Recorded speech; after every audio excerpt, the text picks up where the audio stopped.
ഒരു healthy salad ഉണ്ടാക്കുകയാണ്. അതിന് കാബേജ്, ക്യാരറ്റ് ചെറുതായിട്ട് അരിഞ്ഞത്, സവാള 2 സവാള എടുത്തിട്ടുണ്ട്, 2 കുക്കുംബർ ചെറുതായിട്ട് അരിഞ്ഞത്, കുറച്ച് പൈനാപ്പിൾ ചെറുതായിട്ട് അരിഞ്ഞു, 2 പച്ചമുളക്, അത് ക്യാപ്സിക്കം ആയാലും മതി, പിന്നെ കുറച്ച് മുരിങ്ങയില, കുറച്ച് വെളുത്തുള്ളി ചെറുതായിട്ട് അരിഞ്ഞത്, ഉപ്പ്, പിന്നെ വെർജിൻ കോക്കനട്ട് ഓയിൽ, യോഗർട്ട്, അണ്ടിപ്പരിപ്പും പിന്നെ കപ്പലണ്ടി നെയ്യിലൊന്ന് റോസ്റ്റ് ചെയ്തത്. എന്നിട്ട് ഇത് ഒരു പാത്രത്തിലേക്ക് കാബേജും കുക്കുംബറും ക്യാരറ്റും സവാളയും പച്ചമുളകും പൈനാപ്പിളും ഇടുക. ഇട്ടതിന് ശേഷം അതിനകത്ത് കുറച്ച് മുരിങ്ങയില ഇടുക. ഇനി വേറൊരു പാത്രത്തിലോട്ട് യോഗർട്ട് 1 കപ്പ് എടുത്തിട്ടുണ്ട്, ഒരു ചെറിയ കപ്പ്.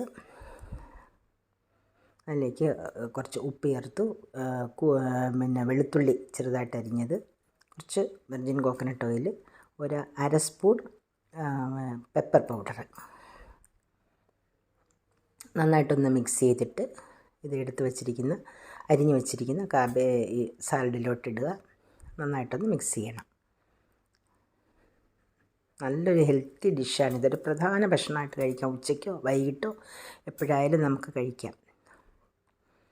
ഇതിനകത്തോട്ട് ഡ്രൈഡ് റോസ്റ്റഡ് കപ്പലണ്ടിയും കാഷ്യൂനട്ടും കൂടി ഇട്ട് നമ്മുടെ സാലഡ് റെഡി ആയിട്ടുണ്ട്.